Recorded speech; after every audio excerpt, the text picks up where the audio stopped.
요한복음 1장 35절부터 42절까지 보겠습니다.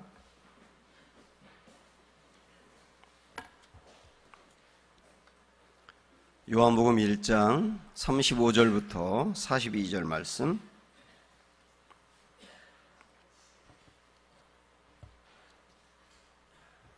(142쪽) 또 이튿날 요한이 자기 제자 중 두 사람과 함께 섰다가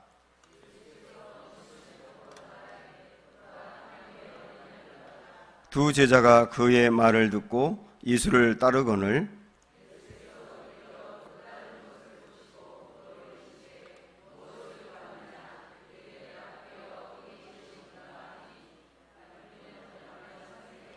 예수께서 이르시되 와서 보라. 그러므로 그들이 가서 계신 데를 보고 그날 함께 거하니 때가 10시쯤 되었더라.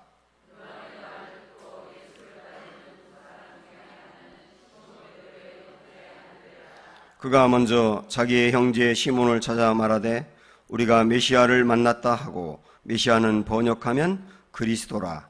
데리고 예수께로 오니 예수께서 보시고 이르시되 내가 요한의 아들 시몬이니 장차 게바라 하리라 하시니라. 게바는 번역하면 베드로라. 아멘. 잠깐 핸드북 한번 펴보세요. 핸드북 잠깐 안내를 하고 말씀드리겠습니다. 네, 이번에 이제 교회여 일어나라 라고 하는 주제로 말씀을 드리겠는데요. 사실 이제 교회가 일어나기 위해서 우리 한 사람 한 사람이 다 또 하나의 교회이지 않습니까? 우리가 먼저 일어나고, 그리고 일어난 교인들이 합하여 교회가 일어나는 거 아니겠어요? 그래서 특별 새벽 기도회는 그 무너졌던 베드로가 이제 일어나는 그런 모습을 통하여 우리가 일어나는 소망을 좀 품어야 되겠고, 그리고 부흥회로 이어지면서 우리 교회가 어떻게 앞으로 계획을 설계하고 나아갈 것인지, 이런 부분으로 나아가도록 그렇게 하겠습니다. 자, 여기 이제 펴서 3쪽에 보시면 여기 우리 특별 새벽 기도하고 부흥회 공동 기도 제목이 있습니다. 혹시 핸드북 없는 분 있으시면 저 뒤에 있거든요. 좀 나눠주세요. 예, 우리 기도 제목 한번 1번부터 읽어볼까요? 1. 특별 새벽 기도회와 부흥회를 통해 믿음의 기초가 견고해지고 인생의 목적과 방향도 정확히 결정하는 시간이 되게 해 주십시오. 2.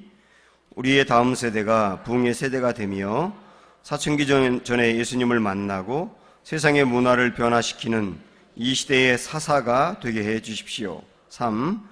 우리 교회의 부흥이 교회의 벽을 뚫고 나가 청라 지역의 부흥으로 이어지게 해 주십시오.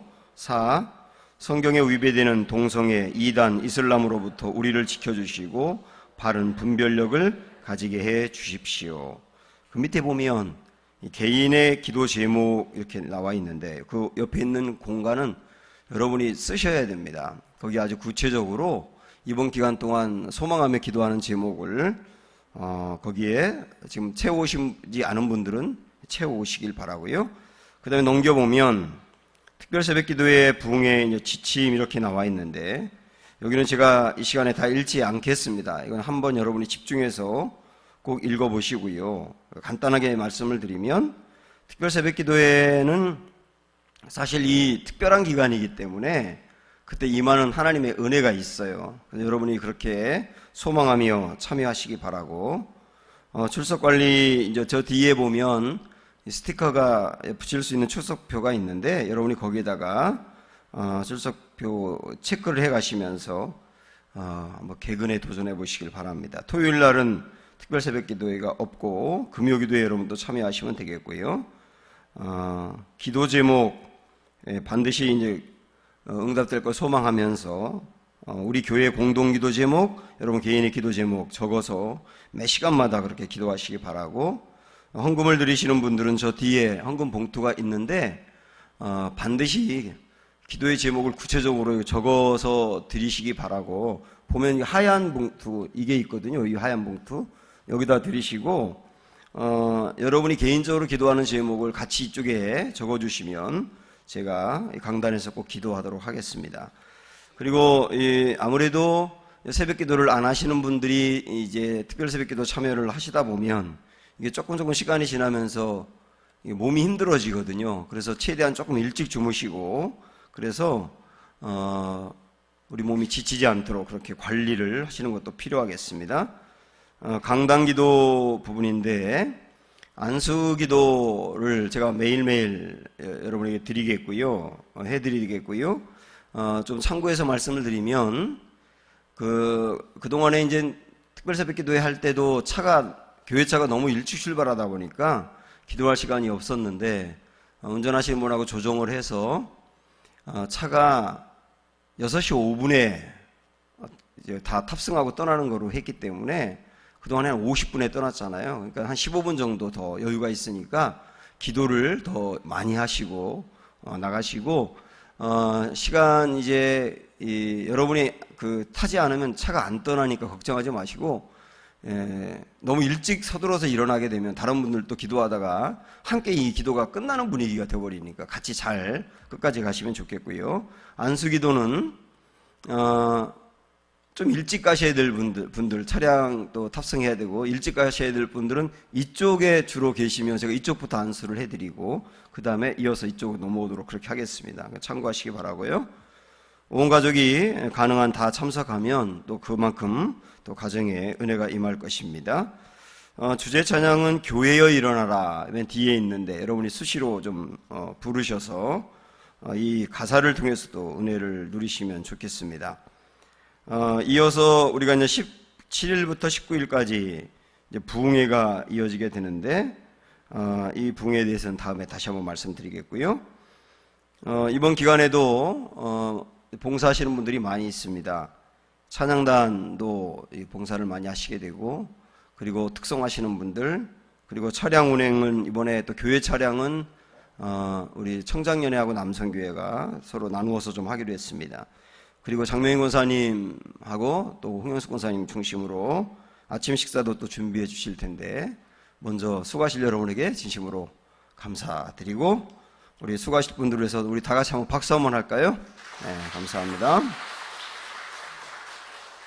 네, 이제 거기 7쪽에 있는 2강 자리 피시고 오늘 말씀을 메모하시면서 들으시면 되겠습니다.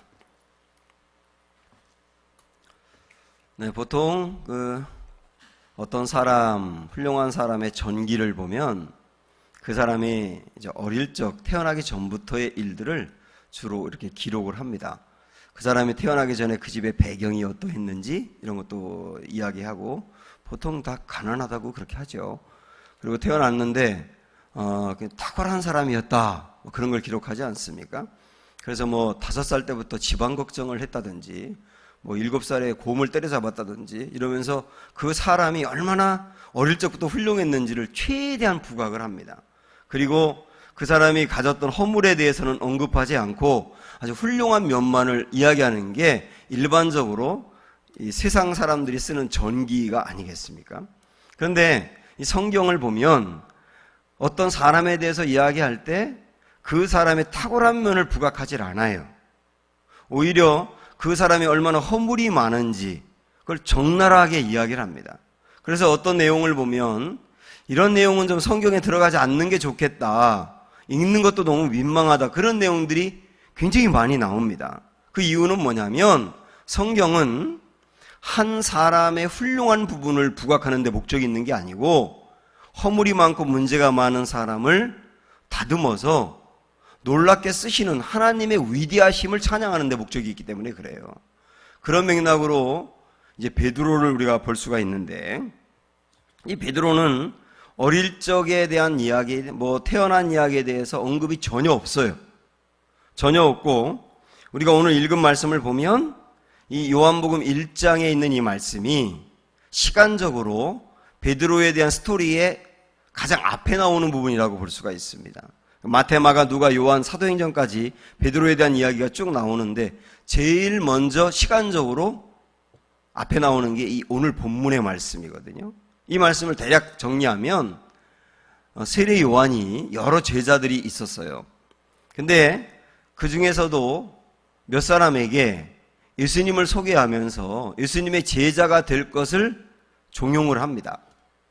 그래서 요한하고 안드레를 비롯하여서 예수님의 제자가 되기로 결정을 해요.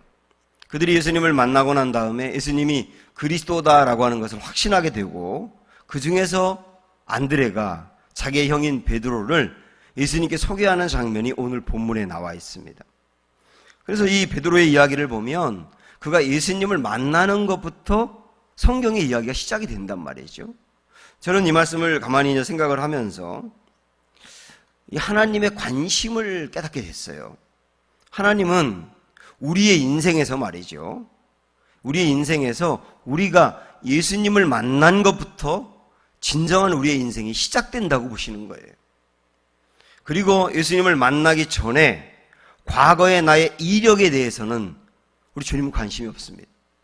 그 사람이 과거에 어떤 모습으로 살았는지 관심이 없어요. 우리 주님은 과거에 어떤 모습으로 살았든지 상관없이 예수님을 만나고 예수님을 만난 다음부터 그의 인생이 본격적으로 이루어진다고 보시는 거예요. 우리 예수님이 이 땅에 태어나신 것을 중심으로 이 세계의 시간이 나눠지지 않습니까? 역사가. 그래서 예수님 태어나기 전을 BC라 그러고 예수님이 태어나고 난 다음을 AD라 그러잖아요. BC는 Before Christ, 그래서 예수님 이전이라고 이야기하고, 그 다음에 AD는 아노 도미니라고 하는 라틴어를 쓰고 있는데, 이거는 예수님 이후를 말하는데, 엄격하게 말하면 주군, 나의 주인이고 임금이신 이라는 개념으로 주군이신 예수님의 해라고 하는 개념이 아노 도미니거든요. 그래서 우리 예수님을 중심으로 역사가 BC하고 AD가 이렇게 나눠지는데 그 역사만이 아니에요. 우리 인생도 예수님을 만나기 이전을 BC라고 볼 수가 있습니다. 거기에 대해서 주님 관심 없다는 거예요. 그래서 저나 여러분이나 예수님을 만나기 이전에 어떠한 모습으로 살아왔든지 어떤 허물이 있든지 어떤 죄가 있든지 그거 주님 관심 없다는 걸 우리가 받아들이시고요. 주님의 관심은 AD입니다. 예수님 만난 이후에 그 사람이 어떻게 살아가느냐, 예수님을 주인으로 삼아서 어떤 모습으로 주님 앞에 쓰임받느냐, 그런 것에 관심이 있다는 것을 알 수가 있습니다. 그래서 오늘 조금 더 구체적으로 베드로가 예수님을 만나게 된 그 내용들을 우리가 보면 이제 핵심은 42절이에요. 자, 오늘 42절 말씀 한번 볼까요? 시작. 데리고 예수께로 오니 예수께서 보시고 이르시되 내가 요한의 아들 시몬이니 장차 게바라 하리라 하시니라. 게바는 번역하면 베드로라 그랬어요. 여기에 이제 예수님이 베드로를 처음 만났을 때 하신 말씀이에요. 베드로의 동생인 안드레가 형을 데리고 예수님께로 와서 소개했지 않습니까? 그때 예수님이 베드로를 보면서 하셨던 말씀이라고요. 원래 베드로의 이름은 시몬이었습니다. 근데 그에게 주님 뭐라고 말씀하냐면 내가 장차 게바가 되리라. 이 게바는 아람어 이름이거든요. 그리고 이 헬라어 이름으로 똑같은 이름은 베드로입니다. 베드로는 헬라어 이름인데 번역하면 반석이라는 뜻이잖아요. 반석이라고 하는 말은 다르게 이야기하면 견고하다, 안정감이 있다, 강하다 그런 뜻 아니겠습니까? 사실 지금 처음 예수님을 만났던 베드로는 베드로가 아니에요. 그는 아주 평범한 사람이고 흔들리는 사람이에요. 근데 주님이 그 사람을 처음 만난 다음에 하신 말씀이 뭐냐면 너의 현재의 모습은 시몬이지만 봐라, 내가 장차 너를 정말 반석 같은 인생으로 만들어 주리라 하고 선포하시는 거예요. 베드로는 예수님으로부터 베드로가 되겠다라고 하는 그런 말씀을 듣고 난 다음에 곧바로 베드로가 된 게 아닙니다. 그는 수없이 무너져 버려요.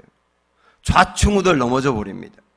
우리가 지금 이제 그것을 구체적으로 볼 것인데, 그러나 그가 좌충우돌 넘어지고 또 넘어지지만 주님이 그를 만나서 베드로로 삼겠다고 하셨기 때문에 그가 아무리 넘어져도 찾아가고 건져내고 일으켜 세우고 변화시키고 다듬고 훈련시켜서 결국은 베드로로 만들고야 맙니다. 이게 중요한 거예요. 우리 한번 이 시간에 그가 좌충우돌했던 모습을 우리 앞으로 보겠습니다만 간단하게 정리 한번 해볼까요? 우선 그는 예수님 만나고 나서 모든 것을 버리고 예수님을 쫓았어요. 그래서 사실은 가족도 떠났거든요. 그렇게 모든 걸 버리고 예수님을 쫓았던 베드로이지만 나중에 보면 그가 예수님께 이럽니다. 주님, 제가 모든 걸 버리고 예수님 쫓았는데 주님이 저에게 주실 게 뭡니까? 그 말은 뭐냐면 예수님을 따르면서 내가 받은 게 없다고 생각을 하는 거예요. 그래서 그가 흔들려 버립니다. 그랬던 베드로예요. 또한 그가 마태복음 16장에 보면 우리 예수님에 대해서 위대한 고백을 하지 않습니까?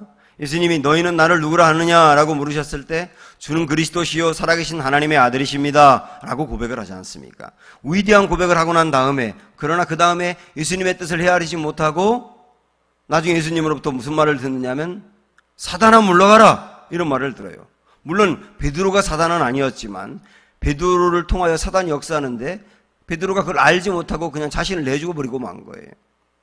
또한 요한복음 6장에 보면은 베드로가 예수님에 대해서 이런 고백을 합니다. 사람들이 예수님을 다 떠나갔을 때 너희도 나를 버리려느냐, 너희도 가려느냐 이렇게 우리 예수님 물어봤을 때 베드로가 이럽니다. 영생의 말씀이 계시오니 우리가 어디로 가오리까? 그러면서 예수님은 나는 흔들리지 않고 꼭 붙들겠다고 다짐하고 나아가거든요. 그런데 그가 예수님을 모른다고 부인하지 않습니까? 이랬던 뜨거웠던 베드로가 이렇게 식어버리는 베드로로 하고 왔다 갔다 한단 말이에요. 그는 열정이 굉장히 많은 사람이었고, 어제도 우리가 엊그제도 설교 시간에 보았습니다마는 예수님이 무리를 걸어올 때 나도 걷게 해달라고 하면서 걸었던 사람이고요. 그리고 베드로가 부활하신 예수님을 처음 만났을 때, 그 디베랴 바닷가에 찾아오신 예수님을 만났을 때 예수님이 음식을 준비해 놓고 얘들아 하고 불렀습니다. 그때 제자들이 와 예수님이다 그랬어요. 근데 다른 제자들은 배를 빨리 몰아서 예수님 있는 데로 갔지만 베드로는 그것을 견딜 수가 없어서 물속으로 아예 들어가서 막 가지 않습니까? 예수님께. 그런 열정이 베드로에게 있었다고요. 그러나 그렇게 뜨거웠던 베드로가 역시 나중에 흔들려 버리고 다시 사역의 자리를 포기하고 옛날의 직업으로 가는 모습을 또 본단 말이죠. 그 다음에 하나만 더 말씀을 드리면 예수님이 베드로를 회복시키고 난 다음에 내가 나를 위하여 살다가 순교하게 되리라 이렇게 말씀하셨을 때 그는 매번 그 말씀을 들은 다음에 요한을 쳐다봅니다. 저 사람은 어떻게 되나요? 그러면서 이 복음서에 보면 요한에 대해서 어느 정도 열등감이 있는 모습을 보인단 말이죠. 그러니까 마지막 헌신의 자리에서 뜨거워졌다가도 또 열등감으로 비교해보고 있는 이 베드로의 나약한 모습을 본단 말이에요. 이런 베드로를 보면서 딱 생각나는 단어가 좌충우돌이더라고요. 좌충우돌. 이렇게 흔들리고 저렇게 흔들리고 이렇게 넘어졌다 이렇게 넘어졌다 또 일어났다 주저앉았다. 그런 베드로의 모습을 보면 사실은 저나 여러분이나 친근감이 생기지 않습니까? 바로 우리의 이야기를 하고 있는 것 같아요. 우리도 한때 굉장히 뜨거울 때가 있지만 식어버리기도 하고 그 다음에 하나님 말씀 하나만 있으면 나는 된다고 생각하고 아주 담대했던 때가 있었지만 별것도 아닌 문제와 시험에 넘어져 버리는 나약한 때도 있단 말이에요. 예수님 한 분만으로 난 충분합니다 라고 고백하며 나아가다가도 하나님 나에게 해주신 게 뭐가 있어요? 이렇게 하면 따지기도 하고 불평하기도 하고 내 인생 모두 들여 헌신하겠다고 작정했다가도 또 다른 사람과 나를 비교해 보면서 왜 나는 저렇게 쓰임받지 못하는 거지요? 라고 말하면서 넘어져 버리기도 하는 모습이 바로 우리의 모습이 아니겠는가? 그러나 중요한 건 뭐냐면 좌충우돌했던 이 베드로를 우리 주님은 절대 포기하지 않으세요. 처음 베드로를 만났을 때 너를 베드로로 만들어주겠다, 반석같이 만들어주겠다, 안정감을 갖고 흔들리지 않으며 크게 쓰임받는 사람으로 만들어주겠다, 주님 그러셨기 때문에 진짜 그 베드로가 나올 때까지 주님은 그를 계속 건져내면서 끌고 가세요. 이게 주님의 열심입니다. 그래서 베드로의 그 모습, 그렇게 쓰임받는 모습을 보면서 우리 안에 소망이 생기는 것은 뭐냐면, 주님, 우리도 끝내 그렇게 이끌어 가시겠군요. 지금 우리도 좌충우돌 넘어져 버리지만 그러나 주님이 우리를 다듬을지언정 버리지 않으시겠군요. 확신을 갖게 되는 겁니다. 그래서 베드로를 통하여서 우리 소망을 품으시길 바라고, 넘어졌던 우리들, 흔들렸던 우리들, 이 새벽에 견고히 서는 진짜 베드로로 서지는 은혜가 있기를 주님의 이름으로 축원합니다. 베드로가 이 흔들릴 모습을 주님 말씀하면서 이야기하셨던 장면 하나만 우리가 더 볼게요. 누가복음 22장으로 한번 가보겠습니다.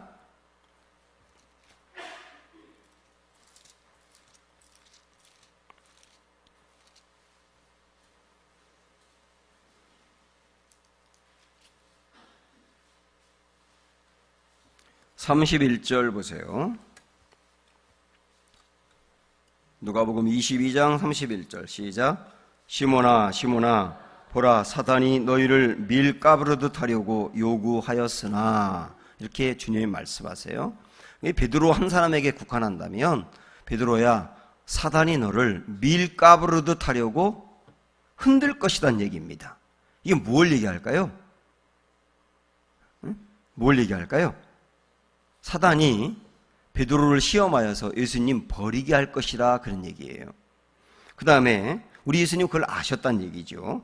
그 32절에 뭐라고 말씀하시느냐면 시작. 그러나 내가 너를 위하여 내 믿음이 떨어지지 않기를 기도하였노니. 자, 여기서 내 믿음이 떨어지지 않기를 위하여 기도했다. 여기서 믿음이 떨어진다는 게 무엇을 의미할까? 예수님이 베드로를 위하여 기도했다고 했는데 무엇을 기도했을까? 사단의 시험에 들지 않게 해달라고 기도했을까? 무엇을 위해 기도했을까요? 우리 예수님이 기도한 건 이거예요. 베드로가 사단의 시험에 빠져서 예수님 모른다고 부인할 것을 아시고 부인한 다음에도 믿음이 떨어지지 않도록 해달라고 기도했다는 뜻입니다. 예? 부인한 다음에도 말이죠.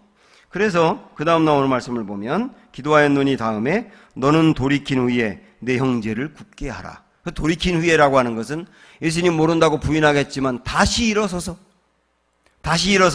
내 형제를 굳게 하라. 그 말은 뭐냐면 예수님이 너에게 맡겨진 사명 계속 감당해라. 이렇게 아예 베드로가 예수님을 버리기도 전에 이미 말씀하신 거예요. 자, 이 말씀 우리가 가만히 생각하면서 깨닫는 건 뭐냐면 우리 예수님은 베드로가 예수님 버릴 것을 아셨지만 그러나 미리 말씀 주는 겁니다. 내가 버릴 거야. 그러나 내가 지금 안 버린다고 하겠지만 넌 버릴 거야. 버리더라도 내가 너에게 말한다. 너 돌이켜야 된다. 버리겠지만 돌이켜야 된다. 그리고 형제를 굳게 하는 일을 위하여 계속 가야 한다. 미리 말씀을 주신 거예요. 그래서 우리 예수님의 이 말씀을 통하여서 설령 예수님을 모른다고 부인하겠지만 그러나 주님이 베드로를 포기하지 않고 끝내 형제를 세우는 그 위대한 사역을 이루도록 끌고 가겠다는 의지를 보여주고 있는 겁니다. 이런 주님이 지금 이 시간 우리와 함께 하시고요. 우리를 붙들고 나가시고요. 우리에게 일어나라고 말씀하십니다. 이 소망 붙들고 달려가는 이번 은혜의 기간 되시기를 주님의 이름으로 축원합니다. 우리 함께 찬양합니다. 주는 완전합니다. 함께 찬양할까요?